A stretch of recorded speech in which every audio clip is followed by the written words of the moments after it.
Hello student. Today I will explain you problem number third related to company final accounts. Okay. Caltex Limited Chennai was registered with an authorized capital of rupees 5 lakh divided into 5,000 equity share of rupees 100 each. Means उनका authorized capital था 5 lakh और वो distribute कैसे किया था उन्होंने 5,000 equity shares थे पर शेयर 100 रुपीज़ का था. Okay. Then the trial balance as on 31st March 2019 is as follows. particular amount purchases 2,53,000 and trade investment non-current 25,000, business premises 1,80,000, raw materials stock as on 1st April 2018 11,900, freight outward 4,800, salary and wages 64,400, motor vehicles 40,000, staff welfare expenses 9,100, repairs to buildings 17,300, cash in hand 8,500, bank balance with current account 29,600, sales returns 9,000,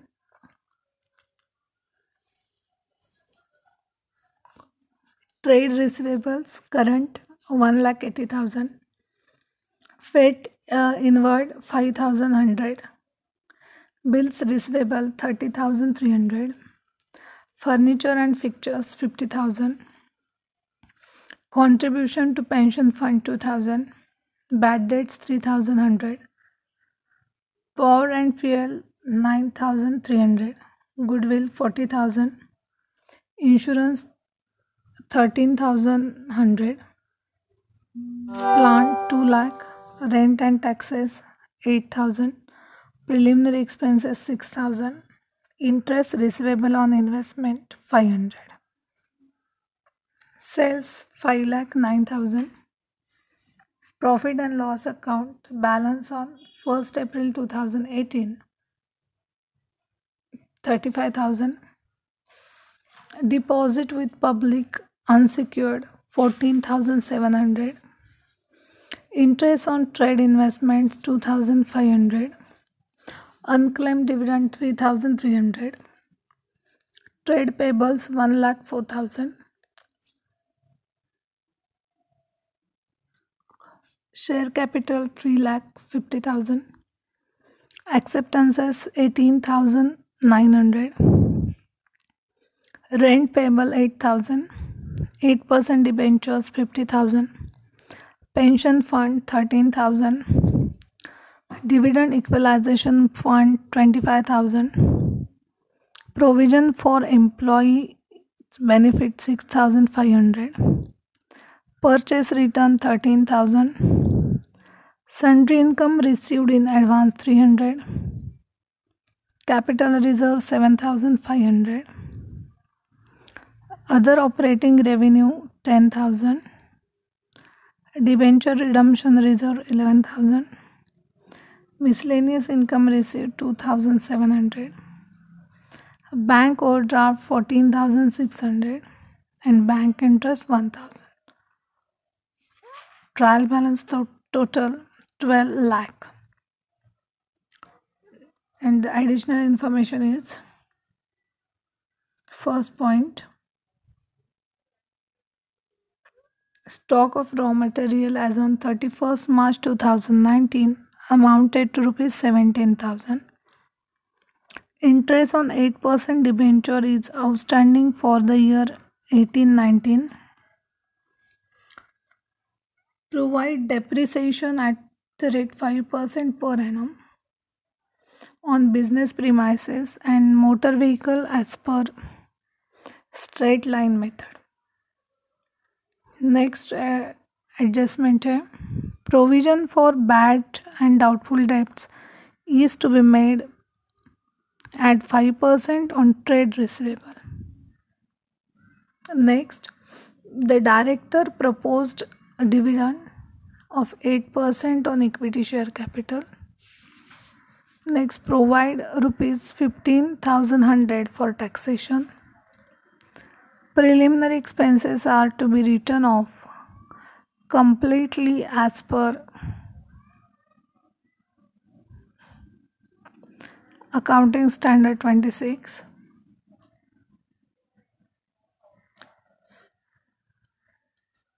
You are required to prepare financial statement of the company as per the Indian Accounting Standard in accordance with Division 2nd to the Schedule 3rd of Companies Act 2013.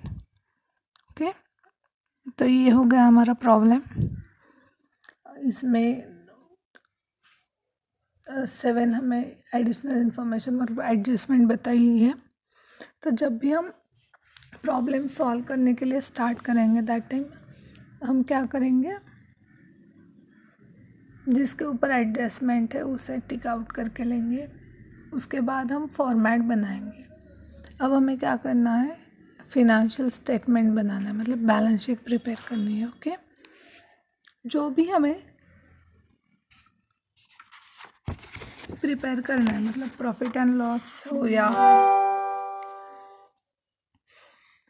Balance sheet हो या कभी कभी सिर्फ balance sheet हो, कभी कभी सिर्फ profit and loss हो, जो भी बनाना है उसका हम पहले फॉर्मेट बना के लेंगे एग्ज़ाम में. ओके, तो अब हम स्टार्ट करते हैं problem.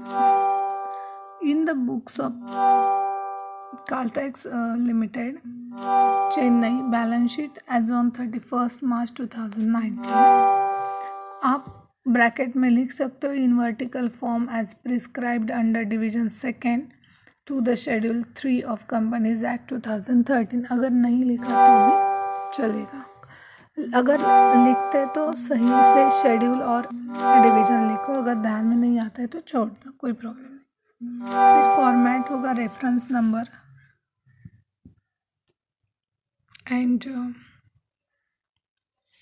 Particulars, note number, figures as at the end of current reporting period and figures as at the end of previous reporting period. Okay, तो जब हम बैलेंस शीट का फॉर्मेट बनाते हैं तब एसेट और लाइबिलिटीज़ ऐसे 2 कॉलम आते हैं.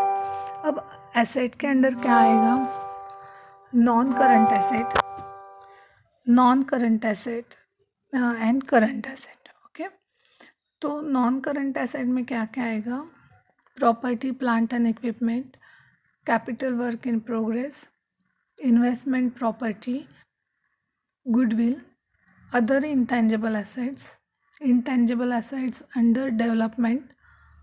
Next biological assets other than bearer plant and then financial assets, उसमें होगा investment, trade receivable, loans, others and then deferred tax assets और अदर नॉन करंट एसेट होगा. ओके, ये हो गया नॉन करंट एसेट पॉइंट में से सब पॉइंट्स. सेकेंड पॉइंट होगा करंट एसेट्स, उसमें क्या क्या आएगा, इन्वेंटरीज, फिनेंशियल एसेट्स में investment, trade receivable, cash and cash equivalent, bank balance, loans, others. Okay, and उसके बाद लाइबिलिटी साइड होगी. अब ये वर्टिकल फॉर्म है इसलिए ये एक के बाद एक हम लिखेंगे. इक्विटी एंड लाइबिलिटीज़ में आएगा first point equity, second liabilities में non current liability and current liability. Okay, ये फॉर्मेट हो गया हमारा. स्क्रीन पे देखो, पहले हम इस तरह से एसेट साइड नोट डाउन करेंगे और दूसरी लाइबिलिटी साइड. ठीक है, उसके बाद प्रॉफिट एंड लॉस का भी फॉर्मेट हम बनाएंगे.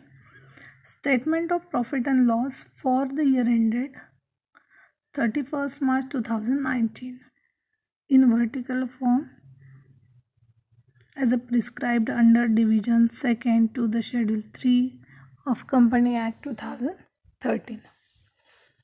Okay,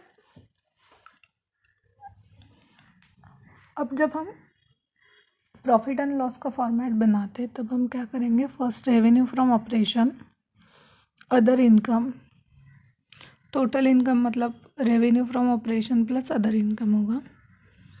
नेक्स्ट पॉइंट होगा एक्सपेंसेस, उसमें क्या होगा, एक्सपेंसेस में क्या क्या इंक्लूड होगा, cost of material consume, purchase of stock in trade, changes in inventories of finished goods, work in progress and stock in trade. Then employee benefit expenses, finance cost and depreciation expenses, other expenses. Okay, उसके बाद next point आएगा वो है total expenses और profit और loss before exceptional and tax. Okay, उसके बाद exceptional item में आएगा, देन प्रॉफिट बिफोर टैक्स आएगा। उसके बाद जो भी प्रॉफिट एंड लॉस के पॉइंट है वो सब टैक्स और प्रॉफिट और लॉस के रिलेटेड होंगे। और उसके बाद जो सेकंड लास्ट और जो लास्ट है उसमें है अर्निंग पर इक्विटी शेयर, एक पॉइंट आता है, वो लास्ट में जब हम कैलकुलेशन करेंगे तब पता चलेगा। लेकिन अभी फ़िलहाल आपको फॉर्मेट तो लर्न करना है, ठीक है। ये हो गया हमारा फॉर्मेट बना के रेडी। अब हम क्या करेंगे, वर्किंग नोट बनाएंगे। और जो वर्किंग नोट है उसे हम क्या करते हैं, नंबर देते हैं, वर्किंग नोट 1 2, और उस हिसाब से हम फॉर्मेट में सिर्फ वो अमाउंट डाल देते हैं, ठीक है। तो फर्स्ट वर्किंग नोट है प्रॉपर्टी प्लांट एंड इक्विपमेंट। अब देखो यहाँ पे मैं स्क्रीन पे बैलेंस शीट दिखा रही हूँ आपको। फर्स्ट पॉइंट है देखो नॉन करंट एसेट, उसमें ही ए है, मतलब नॉन करंट एसेट के सब पॉइंट्स है, उसमें है प्रॉपर्टी प्लांट एंड इक्विपमेंट। देखो स्क्रीन पे वर्किंग नोट में। ओके, तो प्रॉपर्टी प्लांट एंड इक्विपमेंट, उसमें बिजनेस प्रीमाइसेस है 1,80,000,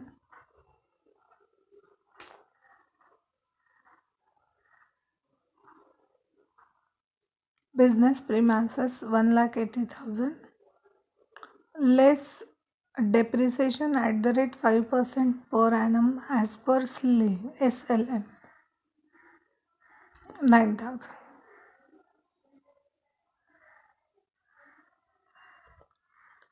मतलब टोटल बिजनेस प्रीमाइसेस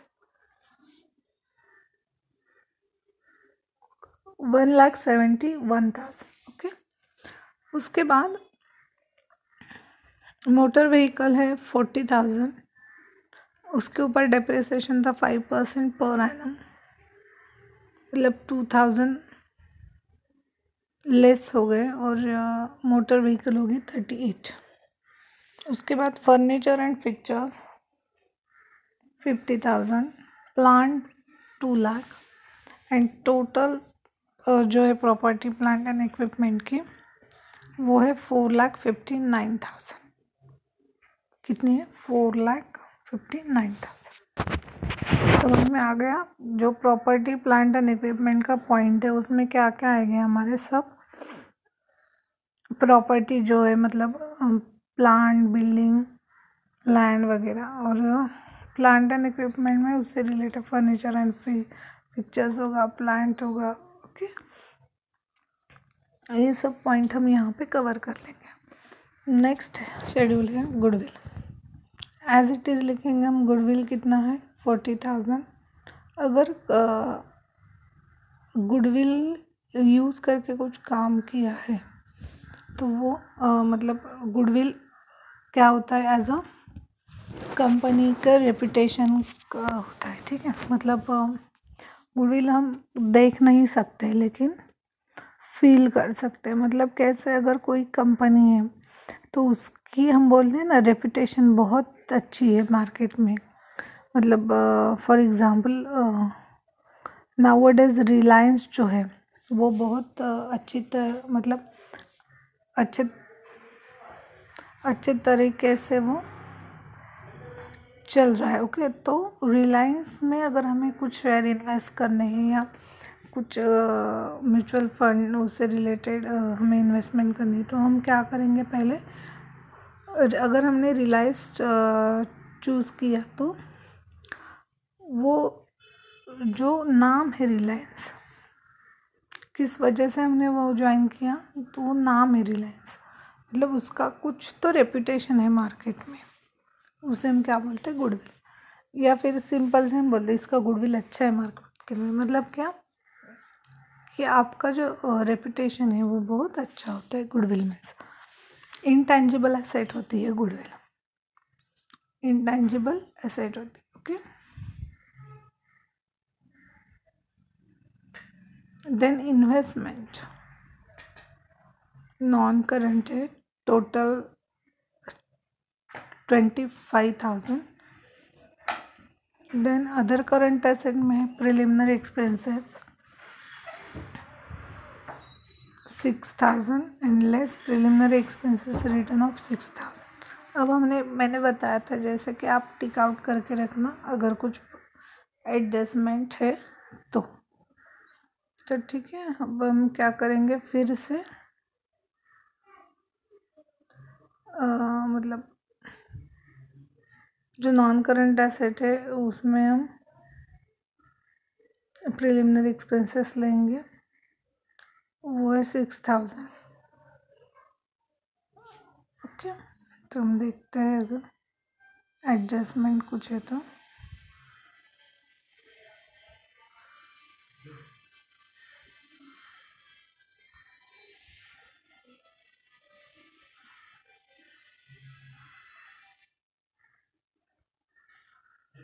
इन्वेस्टमेंट में trade investment 25,000, other non current asset preliminary expenses 6,000, less preliminary expenses written off 6,000, नील। उसके बाद inventories, stock in trade 17,000, next trade receivable तो current 1,80,000, and वो जो trade receivable है उसमें से हम less provision for bad and doubtful debts करेंगे 5,000। तो 1,80,000 माइनस 9,000 मतलब 1,71,000। ओके, उसके बाद कैश एंड कैश इक्विवेलेंट, उसमें cash in hand 8,500, bank balance with current account 29,600, total cash and cash equivalent है 38,100। देन लोन्स, बिल्स रिसीवेबल 30,300, उसके बाद अदर करंट एसेट में है इंटरेस्ट रिसीवेबल ऑन इन्वेस्टमेंट 500। यहाँ तक मतलब अदर करंट एसेट तक हमारे एसेट साइड हो गई।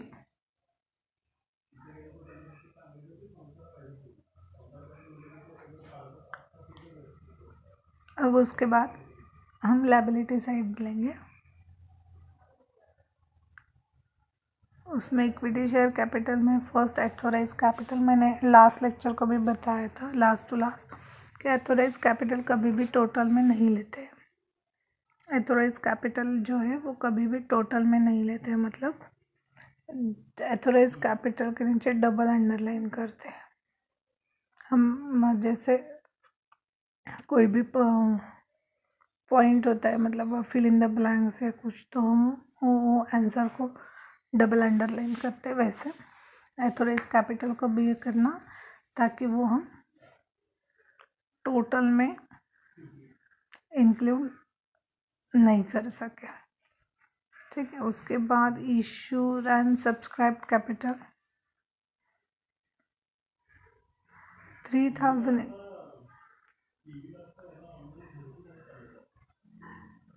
तो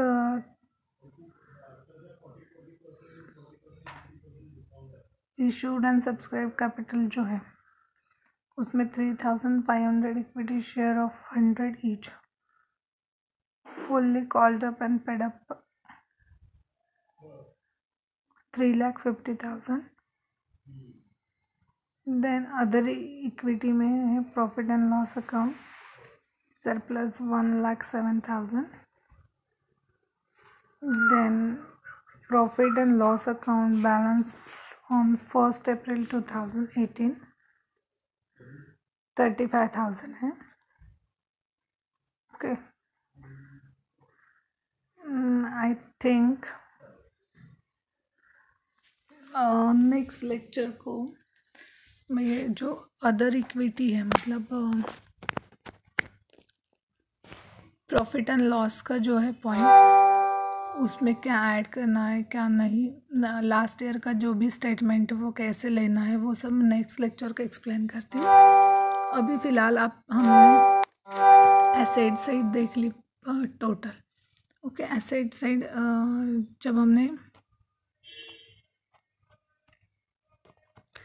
एसेट साइड हमने करंट एसेट तक हमने वो सॉल्व किया है. ठीक है, अब जो नेक्स्ट हम स्टार्ट करेंगे वो लायबिलिटी साइड होगी. उसमें से हमने इक्विटी शेयर कैपिटल का देख लिया है.